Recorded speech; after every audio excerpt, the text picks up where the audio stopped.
Hello दोस्तों, एक बार फिर से आपका स्वागत है आईपीएल रिटेंशन सीरीज में। आज हम बात कर रहे हैं आईपीएल की सबसे सक्सेसफुल टीम्स में से एक चेन्नई सुपर किंग्स की। सबसे पहले देख लेते हैं चेन्नई सुपर किंग्स की करंट स्क्वाड।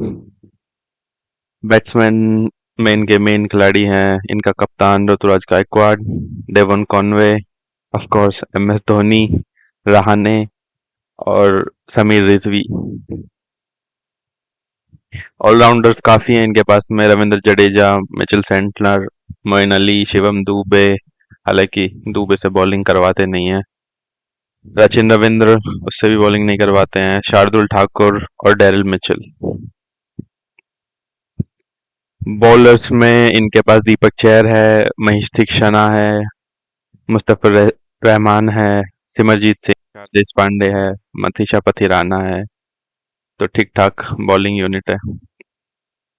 ये इनकी ओवरऑल करंट स्क्वाड है। इसमें से अब हम देखेंगे कि सीएसके को अगर रिटेंशन करने हैं करंट रिटेंशन रूल्स के हिसाब से, तो वो किन खिलाड़ियों पे फोकस रखेंगे। उसके लिए मैंने की प्लेयर्स को शॉर्टलिस्ट करके रखा है। तो मेरे हिसाब से ये की खिलाड़ी हैं। ऋतुराज गायकवाड़ इनका कैप्टन है, तो ऑब्वियसली वो तो होगा ही। कंसिस्टेंट रन स्कोरर है। उसका opening partner Devon Conway. Moeen Ali काफी साल से इनके साथ है और अच्छा करता है, तो वो भी है। दीपक चहर इनका इंडियन प्रीमियर फास्ट बॉलर है, हालांकि इंजर्ड भी काफी रहा है ये। रविंद्र जडेजा, इसके बारे में सोचने वाली बात ही नहीं है। लास्ट ईयर इनका टॉप रिटेंशन था, सॉरी लास्ट टाइम जब रिटेंशन हुए थे। उसके बाद शिवम दुबे, और दुबे आप सब जानते हैं तो अलग ही रूप में है। और फिर दोनों श्रीलंकन बॉलर्स पथिराना और तीक्षाना। टॉप एंड कैप्ट में आप देख सकते हो धोनी का नाम मैंने सबसे ऊपर रखा हुआ है, क्योंकि ये अनकैप्ड का रूल जो चेंज हुआ है, वो जितना सब बता रहे हैं वो धोनी की वजह से ही चेंज हुआ है कि धोनी को अनकैप्ड रिटेन कर सके सीएसके। तो वो है समीर रिजवी है, जिसको पिछली बार इन्होंने 8.5 करोड़ में लिया था। मुकेश चौधरी है, सिमरजीत सिंह है। ये इनके दो फास्ट बॉलर्स हैं। तो अब इनके रिटेंशंस क्या होने चाहिए, ये हम बात करेंगे। तो 18 करोड़ पे सबसे पहले किसको रखूं? मजाक कर रहे हो क्या? सबसे पहले मुझे लगता है 18 करोड़ की बात में होगी। पहले 4 करोड़ वाला रिटेंशन एमएस धोनी को रख लेते हैं। उससे पहले तो कुछ हो नहीं सकता। फर्स्ट रिटेंशन शायद एमएस धोनी ही होगा। जिसके लिए रूल बदल गया, वो तो रिटेन होना ही है। तो अनकैप्ड में धोनी तो जा ही रहा है। बाकी अनकैप्ड के बारे में हम अभी सोच सकते हैं, क्योंकि टीम चाहे तो दो अनकैप्ड रख सकते हैं। और 18 करोड़ में कौन होना चाहिए?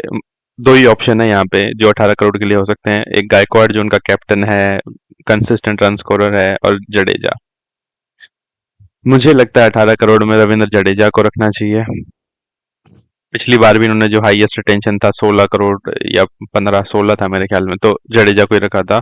क्योंकि जडेजा अगर ऑप्शन में जाएगा तो उसकी डिमांड ज्यादा है, और ये एक ऑलराउंडर है, काफी पहले से सीएसके के साथ है। तो मैं तो 18 करोड़ में जडेजा को रखूंगा। गायकवाड़ आई नो बहुत अच्छा प्लेयर है, लेकिन 14 करोड़ में आई थिंक एक अच्छी वैल्यू होगी गायकवाड़ की। कैप्टनसी चेन्नई ने दे दिया, लेकिन अगर ये ऑप्शन में जाएगा तो मुझे नहीं लगता बाकी टीम्स देख रही हैं गायकवाड़ को, वो एज ए बैट्समैन देखेंगे। तो 14 करोड़ में गायकवाड़ को रखना सही रहेगा। अब आ जाती है बात 11 करोड़ की। काफी लोग पता है क्या बोल रहे हैं कि शिवम दुबे को 11 करोड़ में रख लो, जो कि ठीक है। मुझे लगता है कि ऑक्शन में जाएगा तो दुबे 10-11 करोड़ भी जा सकता है, 12-13 भी जा सकता है, 8-9 भी रह सकता है। वो सब ऑक्शन पे डिपेंड करता है। लेकिन आप ऐसा करोगे ना, तो फिर आप इन सब जो प्लेयर आपको भी स्क्रीन पे दिख रहे हैं, ठीक है, 3, 6 और 9, चलो अनकैप्ड को छोड़ दो, वो तो अनकैप्ड है। बट इन 6 प्लेयर्स में से आपको क्या लगता है सबसे इंपॉर्टेंट प्लेयर कौन सा है? या फिर मैं ऐसे कहूँ सबसे महंगा कौन सा खिलाड़ी जाएगा? मुझे नहीं लगता डेवन कॉनवे जाएगा, वो ज्यादा से ज्यादा 5-6 करोड़ के आसपास जाएगा। मोइन अली एक ऑलराउंडर है, वो जा सकता है अच्छे प्राइस में। बट सबसे महंगा जाएगा Deepak Chahar, Indian fast bowler, may be 10 crore, 12 crore. Dube मैंने पहले ही बताया, वो अच्छे खासे पैसे में जा सकता है। फिर है पथिराना और तीक्षाना। तीक्षाना भी मुझे नहीं लगता कि बहुत महंगा जा सकता, लेकिन पथिराना एक ऐसा बॉलर है जिसके पास ना बहुत अलग ही टैलेंट है। वो ऑक्शन में गया तो 15 करोड़ 18 करोड़ इतना भी जा सकता है, डिपेंड करेगा, क्योंकि यॉर्कर्स मारता है, डेथ बॉलिंग स्पेशलिस्ट है। और चेन्नई में जब से खेल रहा है तब से उनका खुद का मलिंगा बन गया है। तो मैं तो पथिराना को रोकना चाहूंगा किसी भी हालत में। मैं आरटीएम वाला रिस्क भी नहीं लेना चाहूंगा पथिराना के साथ में। दो ऑप्शन है, आप 11 करोड़ में रोक लो शिवम दुबे को, ठीक है, या तो ऐसे कर लो, ये 11 करोड़ में शिवम दुबे, फिर पथिराना को आप दे दो 18 करोड़, जो कि ठीक हो सकता है। लेकिन मुझे लगता है एक अच्छा, इससे बेटर तरीका है पैसे बचाने का। और बच सीएसके अपने पास पैसा रखना चाहती है, बट आप ऑक्शन में जाना चाहते हो तो ज्यादा से ज्यादा पैसा रख के जाना चाहते हो। ऑब्वियसली आप चाहते हो कि आपके मेन प्लेयर्स आपके पास रिटेन भी हो जाएं। तो अगर मैं सीएसके के थिंक टैंक में होता तो मैं पथीराना को 11 करोड़ रुपए रोकता। अ, दुबे को मैं अभी इधर रखता हूँ, पथिराना को मैं 11 करोड़ में रोक लेता। मुझे नहीं लगता पथिराना को दिक्कत होगी कोई 11 करोड़ में रुकने में, वैसे भी अभी तो वो कम ही प्राइस पे है, मुझे एग्जैक्टली याद नहीं है कितना है। बट ये top 3 retention Dhoni 4 crore uncapped वाले में है ही। उसके अलावा अब मुझे शिवम दुबे को रोकना ही रोकना है, मतलब शिवम दुबे मुझे चाहिए। 18 करोड़ वाला हम करना नहीं चाह रहे हैं, क्योंकि मुझे नहीं लगता कि ये प्लेयर्स जो भी अभी यहाँ पे हैं वो 18 करोड़ में जाएंगे। तो मैं ना एक आरटीएम शिवम दुबे के लिए, ठीक है। तो इसका क्या मतलब हुआ कि हम 18 करोड़ वाला रिटेंशन नहीं कर रहे हैं, हम 14 करोड़ वाला रिटेंशन भी नहीं कर रहे हैं, ठीक है। तो हमारे पास आरटीएम कितने हो गए? 2 आरटीएम,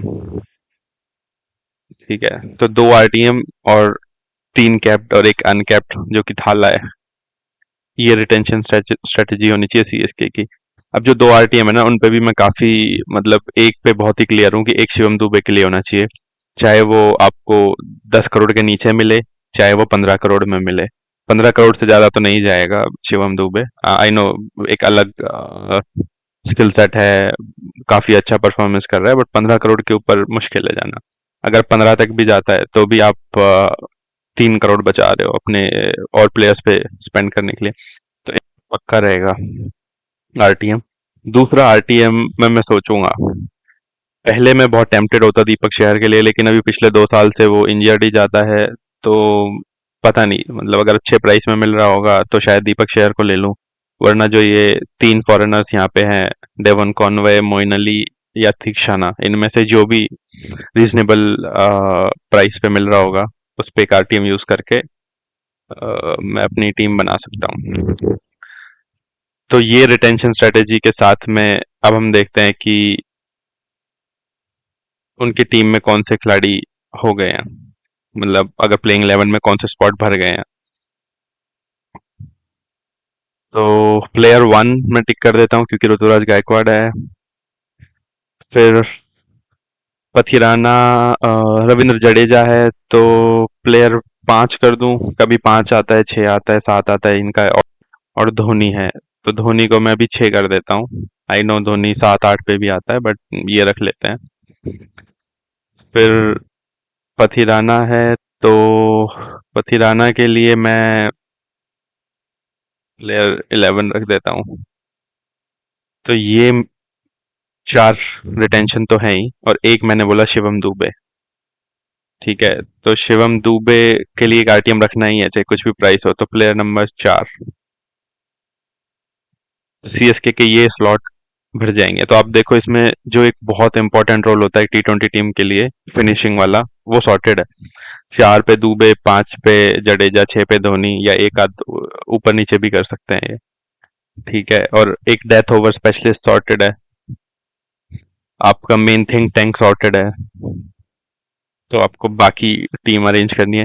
आपके पास एक और आरटीएम रहेगा, तो आप बॉलर हो या फिर एक टॉप का प्लेयर भी ले सकते हो, रचिन रविंद्र ले सकते हो, डैरिल मिचेल ले सकते हो नंबर 3 के लिए। डेवन कॉनवे ले सकते हो, मोइन अली ले सकते हो, तो जो भी आपको सूट करे वो आप यहाँ से ले सकते हो। तो यस, ये मेरी रिटेंशन स्ट्रेटेजी है सीएसके के लिए। आप बताओ कमेंट करके आपको क्या चीज़ अच्छा लगा क्या नहीं। शेयर कर दो, सब्सक्राइब कर दो। Thank you.